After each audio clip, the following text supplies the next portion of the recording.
Police say at least 12 contractors were working on the new garage at Miami-Dade College when it collapsed around noon Wednesday. I was able to see the last floor just crumble down, and I just saw smoke coming up and people just running around. 2 bodies have now been recovered and 7 survivors hospitalized. Structural failures are tragedies that are usually preventable. Concrete structures often fail during construction due to some type of mistake. I would like to show you the making of concrete and how mistakes can be avoided. The components of concrete are made up of admixtures, which have many effects, but we won't talk about these. Portland cement, this is the binder that holds it all together.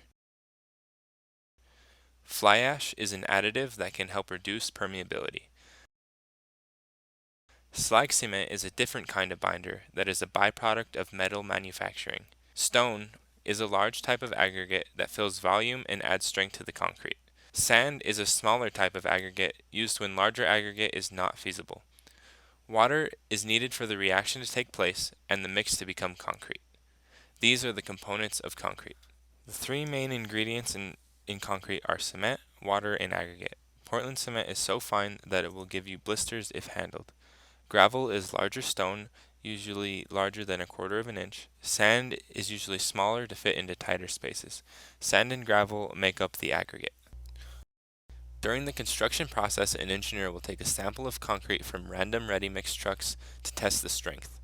The concrete is gathered in a cylinder cast. Mixing the components with water will begin the chemical reaction and the curing process. Mixing can be done in a bucket for small scale or in a hopper or truck for large scale pours. The concrete will begin to solidify and must be placed or cast within a few hours. The concrete will gain strength while curing and have the majority of its strength after 14 days.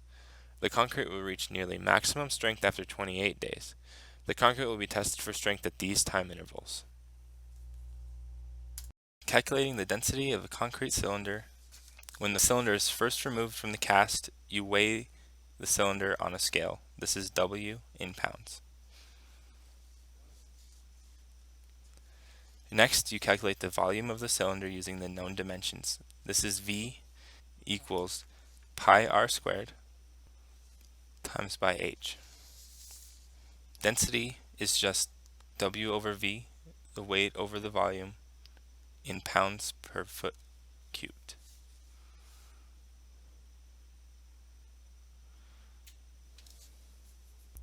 The density of the concrete can be a good measure of strength. Another application for density is to check if the concrete is buoyant. This is useful for projects such as the concrete canoe.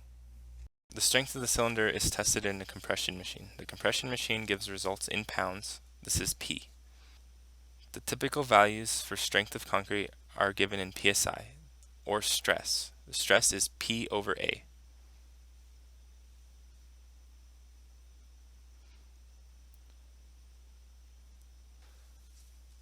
The A is the cross-sectional area of the cylinder.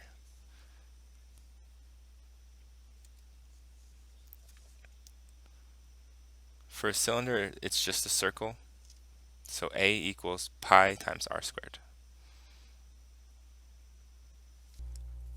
The strength of the concrete in these tests is crucial to the project.